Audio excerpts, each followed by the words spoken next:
alleged botched surgery sends a sailor from the open water to a dark tinted room. We are saving the planet and filling our bellies. It's access to a naval base few reporters are given, from helicopters to hovercraft. Come along as we see what San Diegans do to keep our country safe. And we didn't know what this sign meant, but we do now. CBS 8 News Live at 6 starts now. A San Diego man who has spent most of his life on the water says he'll be spending the rest of his life partially blind from eye surgery. And he believes dirty tools are to blame. Good evening. Thanks so much for joining us. I'm Marcella Lee. I'm Carlo Cicchetto. Last year, Tom Hirsch went in for cataract surgery.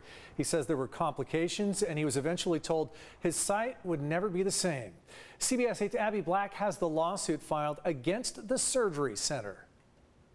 Tom Hirsch has spent his life on the ocean, sailing under the sun with no problems, whether it be for competition, his sailing business, or just for fun.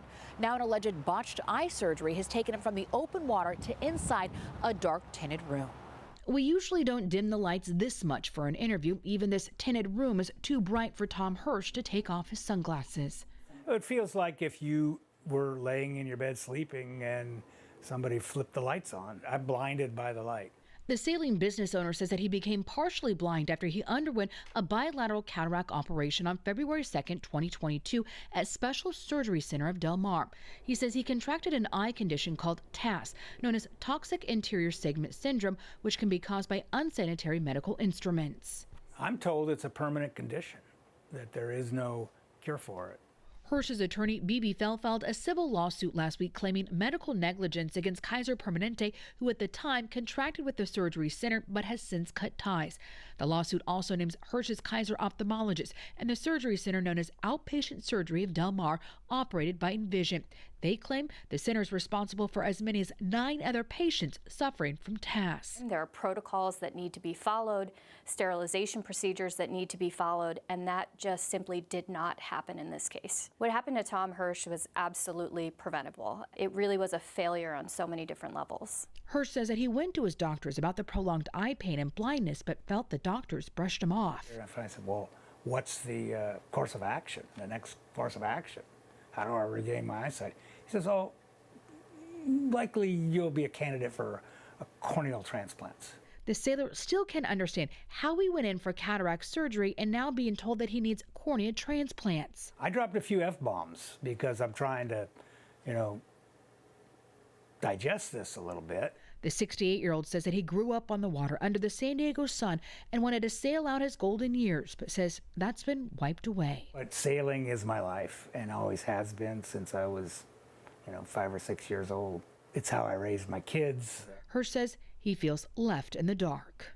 I want to know what happened. Just acknowledge that you screwed up. Kaiser Permanente sent us a statement. In part, it says that it cannot comment on personal health information, but did say that the well-being of its patients is its highest priority. Neither the surgery center nor its attorney has returned our request for comment. Thank you, Abby. We're getting a look at the devastation from last night's massive earthquake in Turkey. The death toll keeps rising. The 7.8 magnitude quake has killed more than 3,800 people in Turkey and Syria. It was the strongest quake to hit the region in more than a century. Multiple aftershocks hit after the initial quake, including a 7.5. There have been at least 77 aftershocks so far today. Nearly 6,000 buildings have collapsed and many people are missing. A man who pleaded guilty to hitting and killing a cyclist in Balboa Park while driving under the influence of drugs was sentenced today. The victim's husband spoke in court about losing his wife, Laura Shin. As CBS 8's David Gottfredson reports, Shin was a well-known architect who worked at San Diego State University in the facilities planning department. I never got to say goodbye to Laura. I never got to say I love you one last time. The man closest to Laura Shin, her husband of 34 years, spoke in court while the man who killed her listened while handcuffed behind a glass wall. On July 20, 2021, I lost my wife, my soulmate, my best friend. Shin was killed as she was riding a bicycle to work in a bike lane along Pershing Drive in Balboa Park. The driver who hit her, 39-year-old Adam Milovets, pleaded guilty to gross vehicular manslaughter while intoxicated on crystal meth. along with a string of other charges. During his victim impact statement, Stephen Shin wanted to make sure everybody in court, including the defendant, remembered his wife. Laura was an architect, an urban planner, an extrovert who always engaged everyone with a smile. She was also a community advocate and a teacher. The 57-year-old director of facilities planning at San Diego State spoke to CBS 8 in 2019 about the future of Snapdragon Stadium in Mission Valley. We're really looking for the community to tell us what impacts will this project have. Her husband said in court for the first time in his life, he's living alone. Laura and I did not have children who would have suddenly lost their mother, but even our dog Tyler waited mournfully by the front door for over 2 weeks for Laura to come home.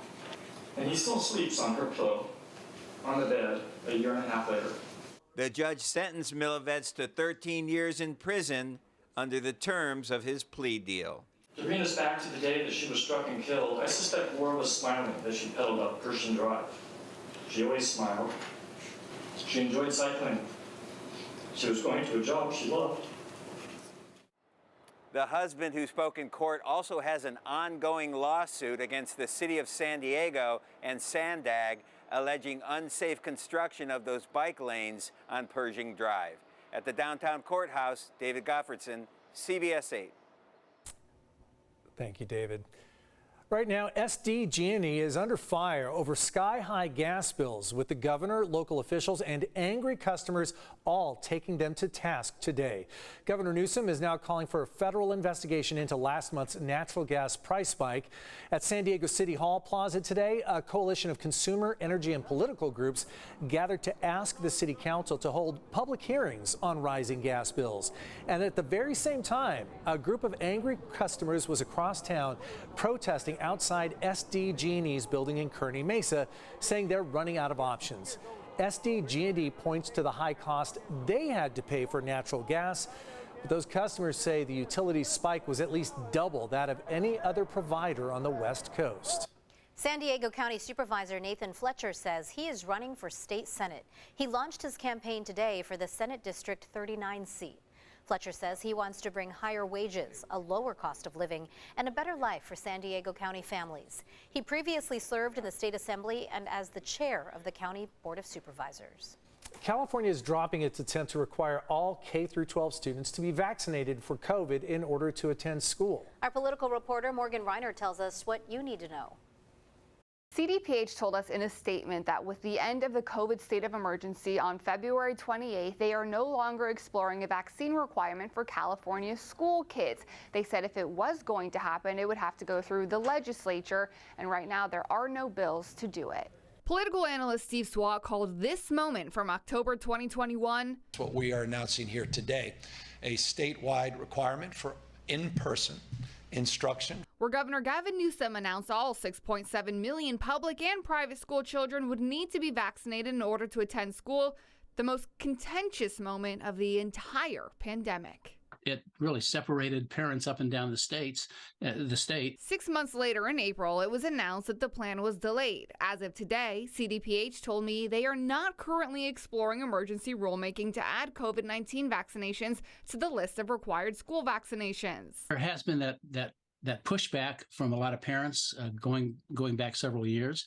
But I think it's a recognition by the health experts that this is much more manageable, that we don't have to have government in control of everything, that the healthcare system can sort of pick up where needed. Jonathan Zackerson is one of the parents that pushed back. He is the founder of Reopen California Schools. Definitely something that I was pleased to hear and something that I thought was going to happen just based off the sentiment. At this point, he just wants to know why there was a press conference to announce the plan, a press release from CDPH when the timeline was being pushed back, but then... I think Newsom and CDPH need to put out a statement to make it crystal clear that the COVID vaccine will not be on the list of vaccines for next school year. Zackerson is frustrated as a parent and as a Roseville School Board member. We get daily communications from the California School Board Association.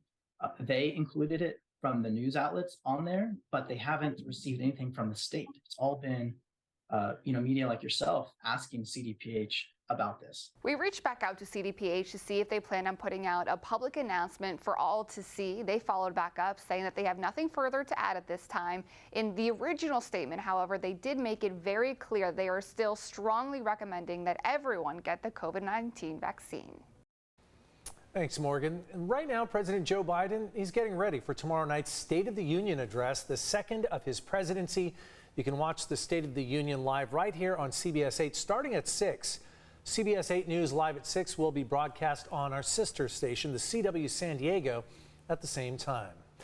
Still ahead, trying to avert a disaster after a catastrophic train derailment. And an emergency homeless shelter downtown can now house even more young people living on the streets.